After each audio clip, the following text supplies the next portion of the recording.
Campsite Media.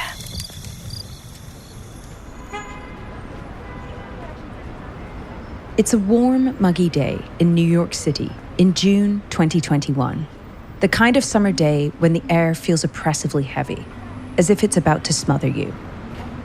And for Allison Mack, the day could not get any heavier. Allison is a famous actress, but she's famous for something else now, for being prominent in one of the most devastating cults in contemporary history.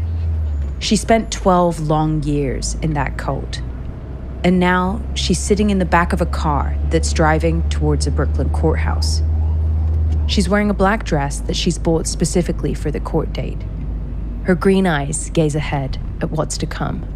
The culture of my family is like, we don't dwell on what bad things could happen. We just believe that it's going to be okay. And so all the while leading up to my sentence, it was like, it's going to be okay. It's going to be okay. It's going to work out. It's going to be okay. Allison is here because of her role in NXIVM, the infamous sex cult run by Keith Raniere. Of all the people who've become tangled up in NXIVM, she's the most famous of the bunch. The media attention on this case, and Allison in particular, has been fierce. My mom and my friend Tina rode in the car with me, with my attorneys. And we got there and we parked in a place that was not out in front so that we could get a little bit of distance on the paparazzi before they came to us. From the car, she sees the photographers waiting for her. Everyone has covered this case. It's international news, and a lot of the reporters are focused on Allison, the TV star. She was on the CW for over a decade, on the popular show Smallville. She played Clark Kent's best friend. Now she's fallen back to earth. She's tabloid chum. She's a target. Tina was on one side, my mom was on the other, and my attorneys were in front of us. And my friend Tina was singing a song to me, like a hymn. Tina is singing a nice choral song in her ear, trying to calm her down. This is something Allison's friends have been doing to ground her for this day. My friend Becca had sung me a song the day before. They put her hand on my heart, and it was a song that was talking about how God is in the waiting. God is in the moments when you are just waiting, you know. But the songs are no use. As soon as Allison gets out of the car, onto the sidewalk, she's like a magnet, and the photographers are metal. And then, like, the paparazzi just, came around us, and we couldn't move.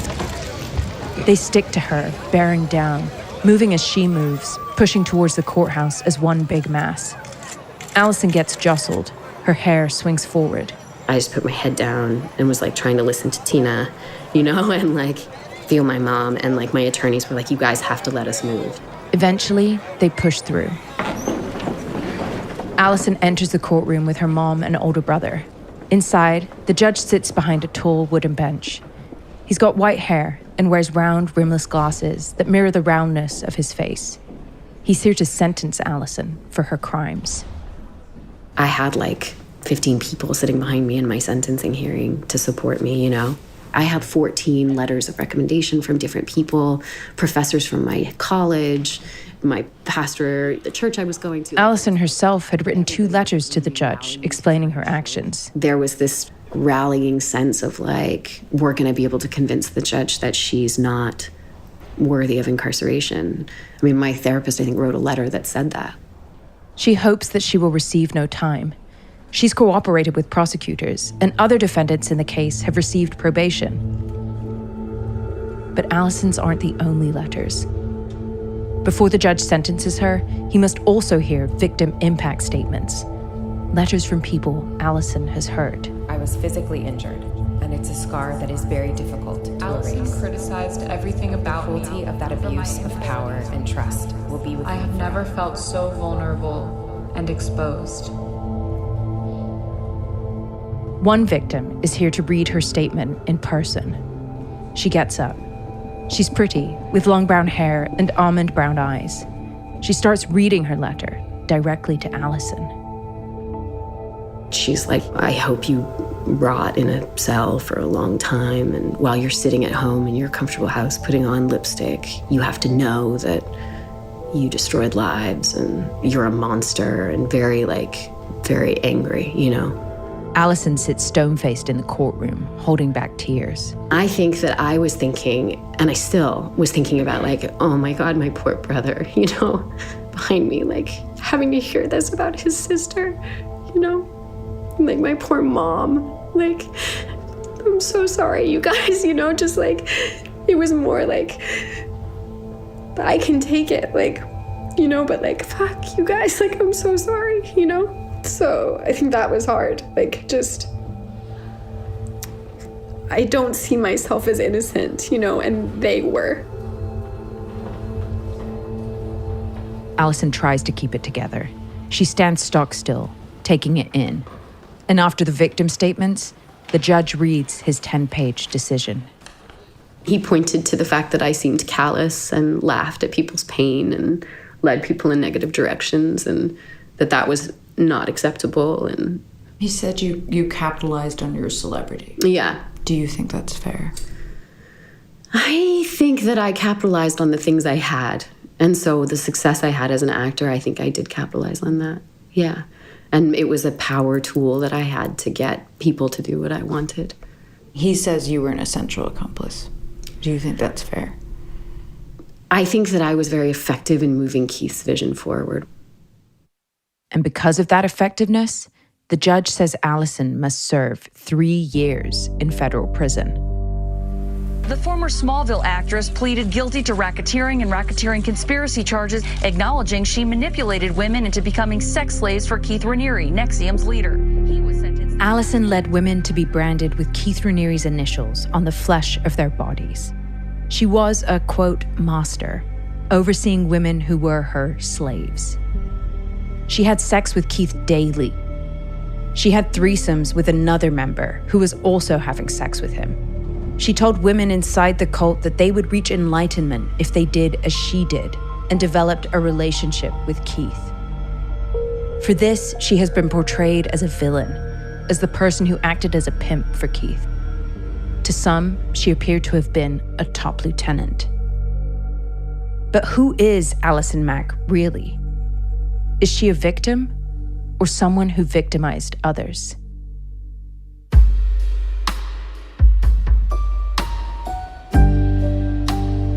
From Campside Media and CBC, this is Allison After NXIVM from CBC's Uncover. I'm Natalie Robehmed. This is episode 1. It started in Vancouver.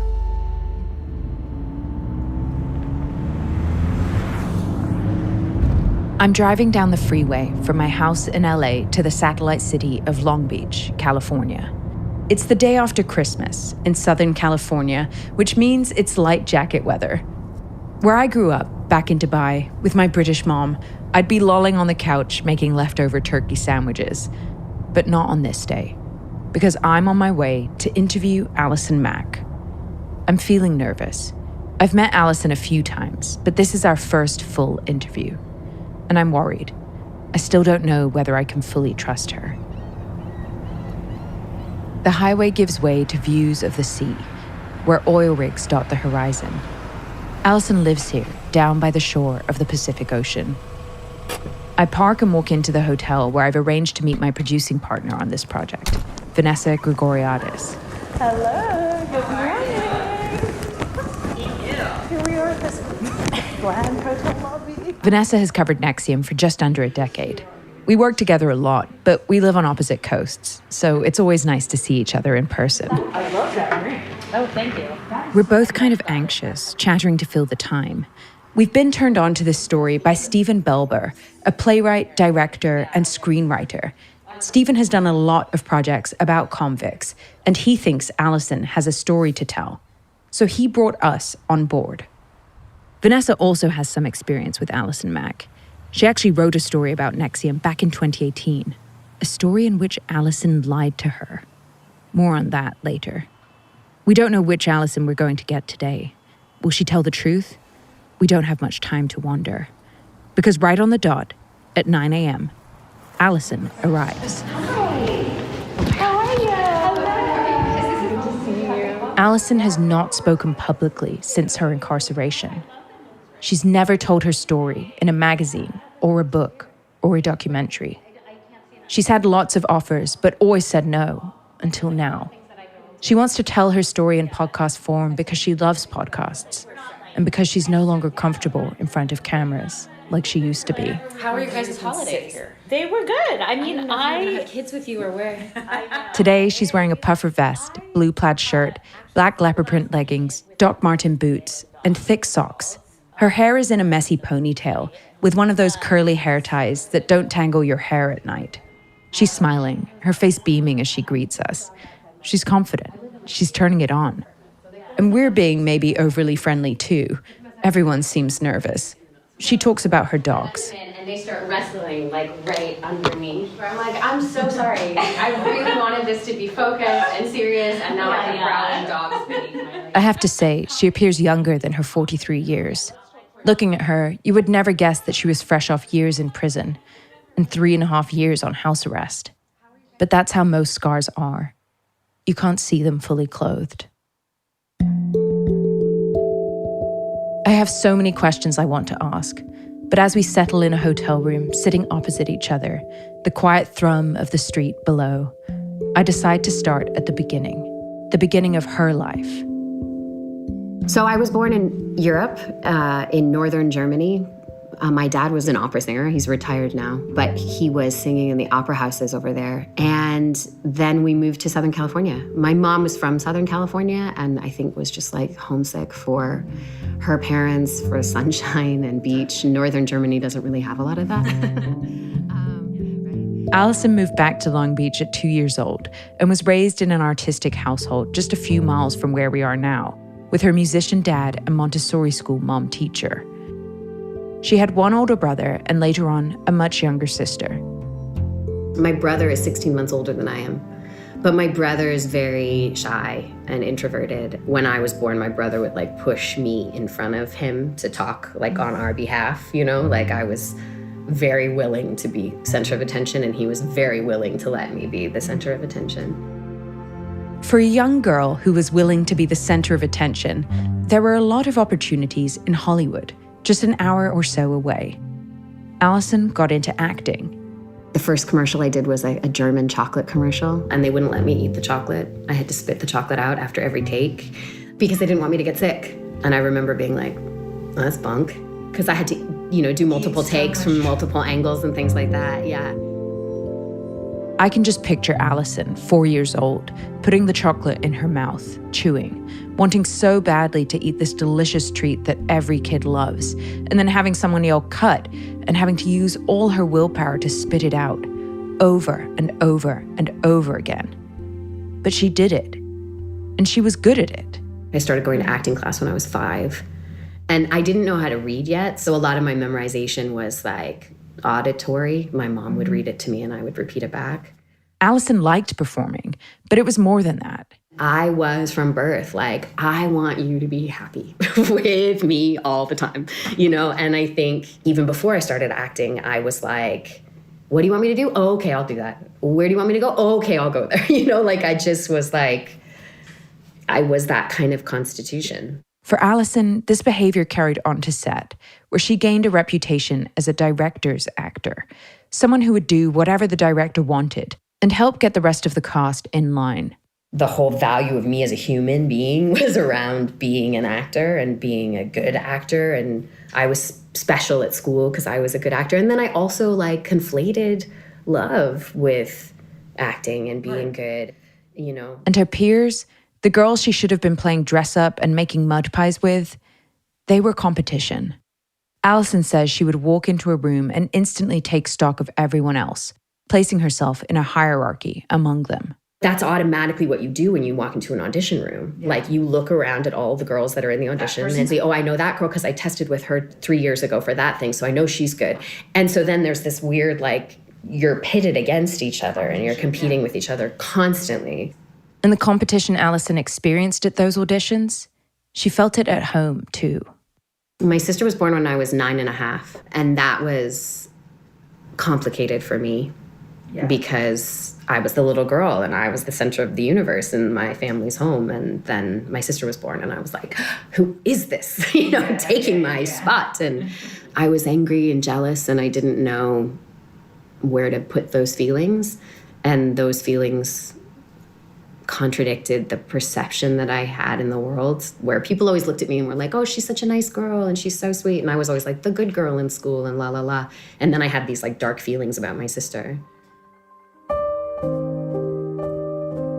Competition with other women would come to haunt her. And Allison's time as a young actress left her feeling older than she was. At the time, I didn't feel like I was 14. I didn't feel like I was a kid. Before long, Allison moved to LA. I moved out of my parents' house when I was 16 because I got a TV show with Chris Evans, actually, called The Opposite Sex. Hey, Kate. Okay, this isn't for class. You like reading for pleasure? In it, Allison played a high school nerd named Kate. Like most teen TV shows from the time, the nerd was also incredibly gorgeous. So I run these groups and I lead the discussions. It's just people, some lawyers, some professors, a couple of writers. Wait. Her on-screen character was precocious, and so was she. She was only 16, had graduated high school early, and was living in LA without her parents. She says that was intentional. I really distanced myself from my family. My parents was kind of going through individuation and having a hard time with my mom's dependence on me, and just felt kind of angry and a teenager, with too much money and freedom, But the show didn't last. We got canceled, which is what happens to most shows. And my skin started to break out because I was a teenager. And I had a makeup artist tell me I should go on Accutane. Accutane is a powerful prescription used to treat acne that can have side effects. So I went on Accutane, which we now know causes severe depression. And I plummeted, I was so depressed. My emotions were all messed up. And I'm newly living on my own in LA. And I had gained weight and it was just, I wasn't working. By the time she turned 18, during this low period, Allison encountered the man who would go on to become her first boyfriend, a rocker she met at the famous LA bar, the Viper Room. She'd actually been planning to leave LA and go study at the Royal Academy of Dramatic Arts in London, a serious drama school. But then she met this guy and got an audition for a show called Smallville. Yeah, so I went in and I read for them and David Nutter, who was our director, who cast the show, and I got the part. Allison was cast as Chloe Sullivan, another nerdy girl next door. I always got the smart girls, and I think part of that was because of my weird fear of sexuality. I never felt comfortable or confident being the ingenue girl, so I was always sort of the His Girl Friday, the smart, quirky, funny, quip sidekick. The show was filmed in Vancouver, so Allison upped and moved to Hollywood North. And right away, it was a fantasy. Going to set every day, doing what she loved to do, being young in a beautiful new city with a group of cool friends. This was 2000. It was when Smallville premiered. So we didn't have social media. We were just so homey and continued to be that way throughout the whole process of the show. None of us ever got caught in the fame bubble or very conscious of our fame. Allison didn't understand she was famous, and she also didn't understand money. She was just 19 when the show started airing. And I was making $40,000 a week out of the gate. I had a financial person that took care of all my money, a business manager, and I didn't want to know about anything. And so they didn't tell me about anything. She's got a dream job, a rock star boyfriend, more money than she knows what to do with. But actually, not everything was quite as dreamy with the boyfriend, who Allison does not want to identify. So I was living in Vancouver and he was living in LA. And he was spending money so fast. He was spending so much of the money that I was making. But it was easier for me to just give him a credit card and deal than it was for me to stand up to him, because standing up to him would turn into these big, violent, name-calling, horrible things. I ask Allison if he hit her. Not until the very end of the relationship, but he hit himself, and he would cut his own face. He would say look at what you're making me do, and chop up his own face and things like that, horrible, gnarly things. And that was the first time that I got someone's initials burned into my body. I got his initial tattooed on my chest when I was 20. He had gotten a big A tattooed on his chest. And then it was like, if you loved me, you would get the same thing. If you loved me, you would do this. And so then to prove to him, you know, my love for him, to try and make it so that he didn't hurt himself again, you know, I got tattooed on my chest. And all the while I'm on Smallville, you know, so it's like, it was crazy. Like when, I'll never forget one time, I mean, it's so embarrassing because like the crew, the casting crew of Smallville saw me just like, I'm such a mess, you know? But all the while trying to like keep it together, you know, like be perfect on camera. But I will never forget one time we were doing a scene, I was doing a scene with Tom and they were setting up for my close-up. Tom Welling, the actor who played Clark Kent. And I walked away and I was on the phone. She's taking a call from her boyfriend. And he was just railing on me for something, just calling me all kinds of names and saying all these horrible things about me to me. And I was just like, okay, you know, just like trying to calm him down and taking it. And the AD was like, Allison, we're ready for you. And I was like, okay, I have to go. And we're ready for you, Allison. We're waiting for you. I was like, okay, I have to go. And I hung up the phone and I walked onto set. And they said rolling, you know, as I was walking onto set. And the director said action. And I took a deep breath and I looked at Tom. And I just lost it. And I said my lines, you know what I mean? Like I was still able to like perform the dialogue, but like tears were streaming down my face. And they said, cut, you know, and the cameraman like looked around at me and he was like, are you okay? And I was like, yeah, I'm good. I was like, was that too much emotion? Did you want me to do something less? Because that was too strong. And they were like, yeah, maybe it was a little too much for the scene. And I was like, okay, cool, let's do it again. I can pull it back. You know, and it was like, I just like wrapped it into like what I was doing. Because that's just what you do, you know? And the embarrassing thing is like everybody knew that like I was in a fucked up situation and that it wasn't healthy and that I wasn't well and whatever. But one of the people that was closest to me was like, Allison, like, we love you and you need to be with somebody that lifts you up. And he said, that's all I'm gonna say, you know? So it took 3 years for me to get out from under that one. It would take her 12 years to get away from the next man whose initials she got inscribed on her. But before then, she would have hurt a lot more people than just herself.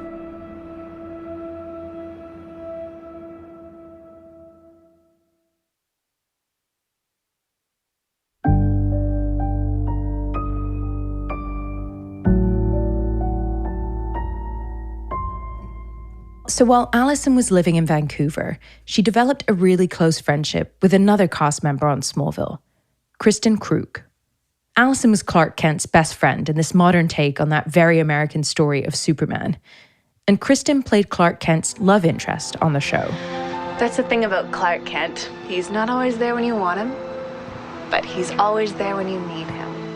Where Allison was the petite, perky blonde, Kristen was almost model beautiful. She's got these gorgeous light brown eyes and high cheekbones, and she's actually from Vancouver herself. But she and Allison started going far away from Vancouver together, taking exotic trips around the world. We went to Syria and Turkey together. We went to Mongolia together. We went to Paris, and we had so much fun. And that became kind of like a thing. Like we went to Paris multiple times together and just shopped and saw art and sat on the top of the Pompidou and had brosé and like just like lived this kind of like dream thing. And we both were at the point where we were 25. We were in New York City together. It was our break. And we had rented an apartment in the same building in the West Village. And we both were like, why do we feel so unsatisfied? Like we both had beautiful boyfriends and all the things. And yet both of us were talking about this weird ennui that we felt of like, just like, ugh, what is that, you know? And I was like, I feel like this odd emptiness. And it feels so wrong given the nature of my life, you know? And she was like, yeah, me too. And there were people in Vancouver, in the actors' circle there, who'd gotten into what seemed like a life coaching course. They wanted other local actors to join. It sounded light and fun. The name of the company giving the courses was NXIVM.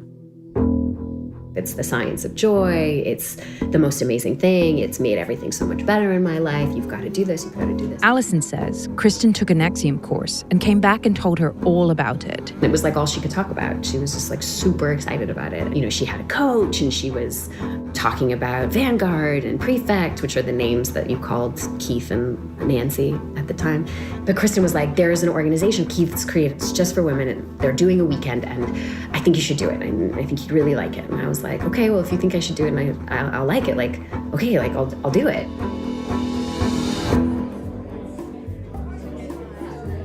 That first weekend course took place in a hotel conference room in Vancouver. I can picture it. Grey walls, strangely geometric tiled carpets, those long tablecloths that reach all the way to the floor. The course was taught by Nancy Salzman, a formidable woman with short dark hair and a laser-sharp focus. This is some archival video of Nancy explaining NXIVM's coursework. Hello, I'm Nancy Salzman. Welcome to your first Origins class. Did you ever see the carnival game Whack-A-Mole? There's this little mole, and he pops up, and he has this like little grassy hat on. So you take the sledgehammer, and you knock down this mole, and you knock down this one, you knock one down, and another one pops up, and another one pops up. And does this sound like your life? Nancy's daughter Lauren was there too. Lauren's got the same dark hair as her mother, and eyebrows that have also been tweezed to a very fine point, like a comma turned on its side. I'm the head of the education division for the company. I love the curriculum, and I think I know better than anybody besides Keith and Pete how this stuff works and what to do with it. Nancy's sermons focused on honesty, a core tenet of NXIVM's teachings, which emphasize each person being radically honest with themselves and taking accountability for their own actions. We were learning about what's the purpose of mankind, and we were learning about, like, how does that relate to gender differences and relationships. After Nancy's presentations, they'd split into breakout groups to dig deeper. It was empowering to Allison to spend a weekend hanging out with women, examining themselves and their role in society. I liked the curriculum. Like, I liked what we were learning. We were learning about honesty and what does it mean to be honest. And After the weekend in Vancouver ended, Allison says they went to Kristen Krug's house with Nancy and some of the people from the course. And Nancy did like an EM demo. EM is like an exploration of meaning, and it was like this like amazing therapeutic thing for people in NXIVM. It was like the panacea kind of a thing. And you would bring an issue that you had to Nancy, and then Nancy would have this conversation with you where she would explore the meaning that you made around this concept or this problem that you have. An EM is sort of a therapy session, but it almost sounds like something out of Scientology. It helps you destroy the problem almost instantly, helps you go clear. And then by the end of the conversation, you would be better and like you would feel different and everything would be better. So we all watched this person get their EM, and it was like, whoa, that seemed to really help that person. So I was like, I want one of those. I want an EM. And Nancy said, you know what? We have an extra seat on our private plane. Does anybody want to come back to Albany with us tonight and meet Keith? Keith Raniere, the guy who everyone in NXIVM was talking about constantly. He didn't come to Vancouver, but everyone said that he was the guy who'd birthed all of NXIVM himself. They say he's the world's smartest and most ethical man. He is the guru. And I was like, well, I got nothing to do for the next couple of days. I don't have to shoot anything until the end of next week. Like, yeah, I want to go. The private plane they were taking belonged to Claire Bronfman, the mega-rich Seagram heir and NXIVM devotee. Her grandfather grew present-day Seagram into a giant conglomerate from a distillery in Montreal in the 1920s. On the tarmac, outside the jet, Allison walks up the steps and into paradise. It was my first time ever on a private plane. It's like what you see on TV. Like, it's, you know, there's like several chairs, you know, a pilot, and he was like, do you want to watch the takeoff? And like, I sat up in the front with him as we took off. I can imagine Allison looking out through the cockpit, seeing the horizon broaden before her. Not only is she a successful actor with lots of money and the ability to travel wherever she wants, now she's literally seeing the world in a new way, opening her eyes and mind to new possibilities. I remember we didn't have to sit in the chair. We could sit on the floor, which I was like, what? I'm on the floor in the plane. That's weird. Up here, in a private plane, the rules didn't apply. So Allison settles down, cross-legged, with all the spiritual seekers from NXIVM. Nancy Salzman, Lauren Salzman, and Claire Bronfman.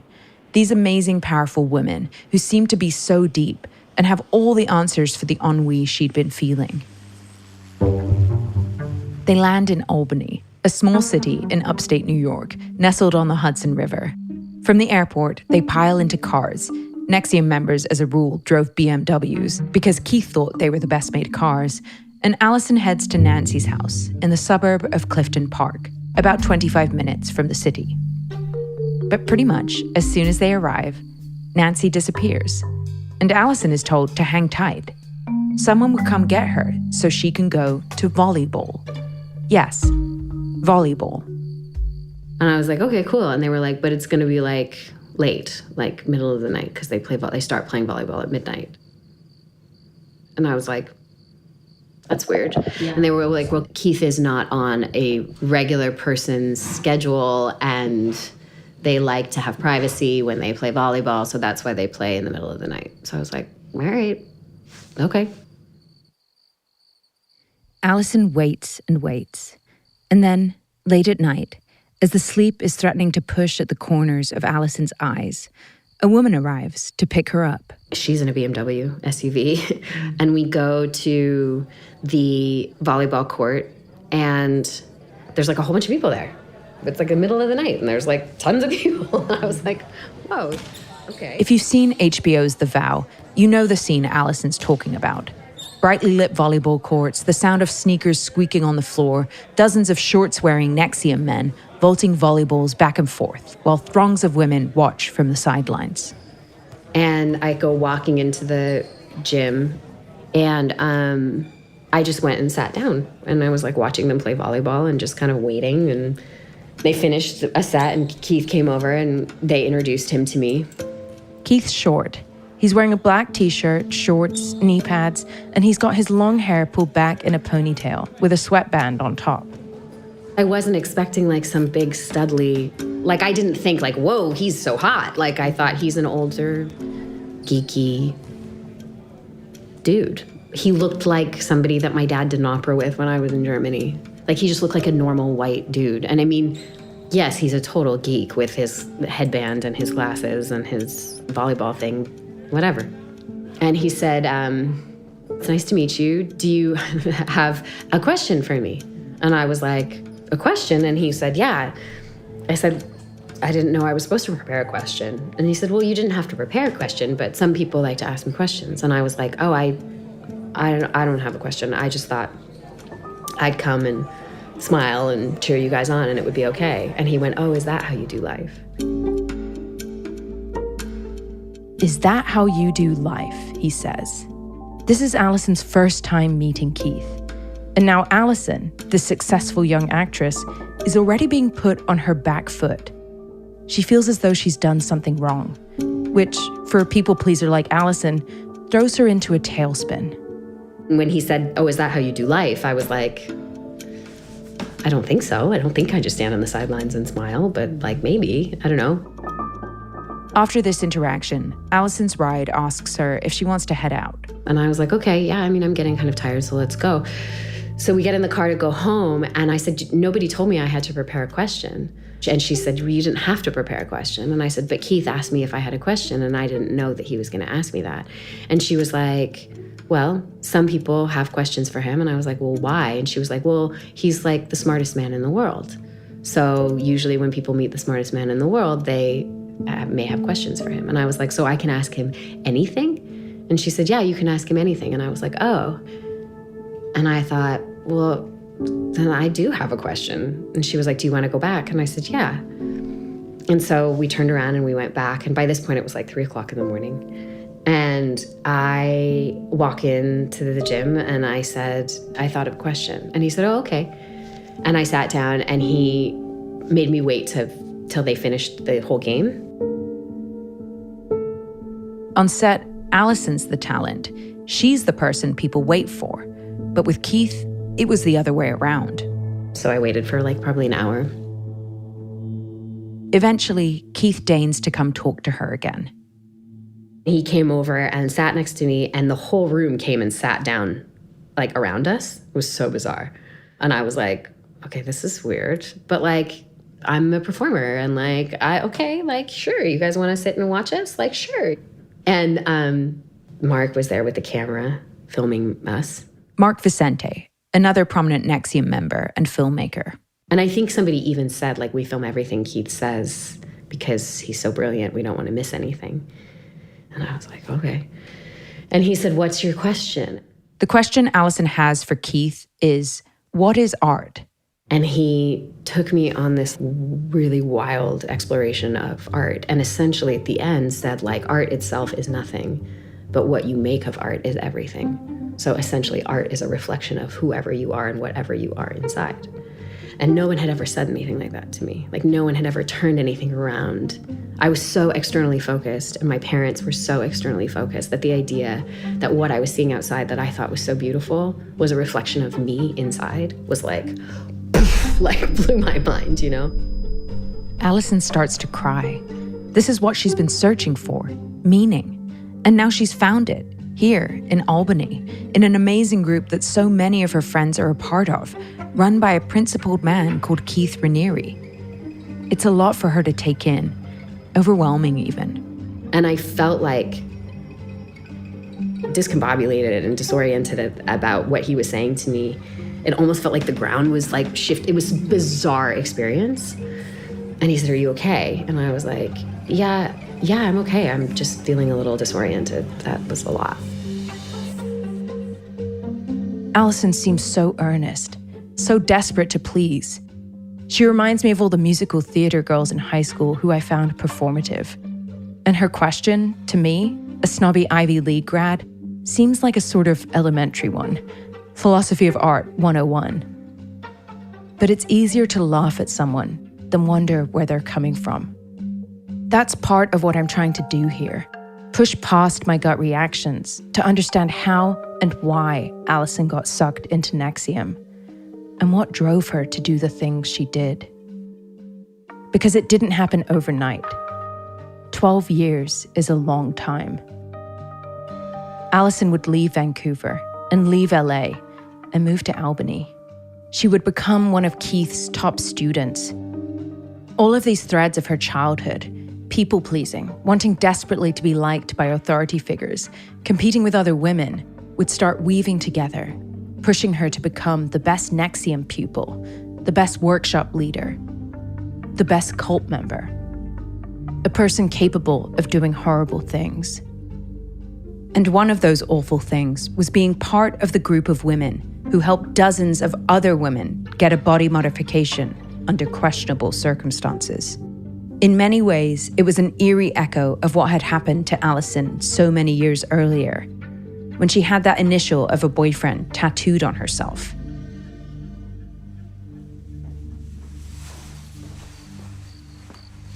In a quiet house, one woman lays on a massage table. The lights are off. The smell of singed human flesh is in the air. These women are getting the initials of Allison's, you could say, boyfriend, Keith Raniere, inscribed on them. But she's not telling them that. And what they're getting is not a tattoo, of course. It's something much, much worse. A brand, burned into the delicate skin above the hip bone with a cauterizing iron. The fine point of the searing hot pen comes in contact with flesh. It sizzles. This woman is one of her slaves, someone Allison has made an oath to help and protect. But she hasn't protected them. She's been telling some of them to seduce Keith, sexually. Allison doesn't want to talk about this part of the story, and especially not the branding. I can feel it. It bothers her that she's associated with this horrific, graphic mark of the cult. But she's so associated with it, some of these women would come to believe the brand actually contained Allison's initials. It wasn't true, but it was a rumor that would catch on like wildfire. And now Allison must talk about it. She must take responsibility.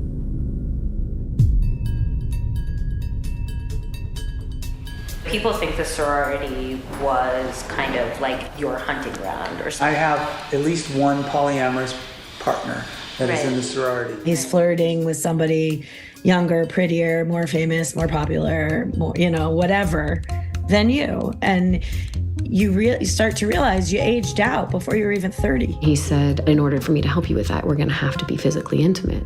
I'm nervous about putting every asset that we have on the line when I'm not sure that her allegiance is to us and not Keith. I go into his suite and I lock it down. And I'm like, get the fuck out of here, like go out the window. And all I can think of is just protect Keith. How do you feel about having been involved in like bringing sexual trauma to other people?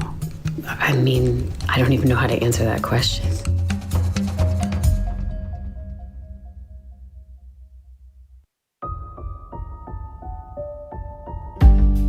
You've been listening to Uncover, Allison After NXIVM, from CBC and Campside Media. It's hosted by me, Natalie Robehmed. Our executive producers are myself and Vanessa Gregoriadis at Campside, and Stephen Belber. Our senior producer is Lily Houston-Smith, and our associate producer is Emma Siminoff. Sound design, mix, and engineering by Mark McAdam and Ewan Lai Tremuan. Thank you to Colin Campbell. At CBC, our story editor is Derek John, and our senior producer is Kate Evans. Our coordinating producer is Emily Cannell. Our executive producers are Cecil Fernandez and Chris Oak. Tonya Springer is the senior manager. Arif Noorani is the director. If you enjoyed Allison After NXIVM, please rate and review the show wherever you get your podcasts. Thanks for listening.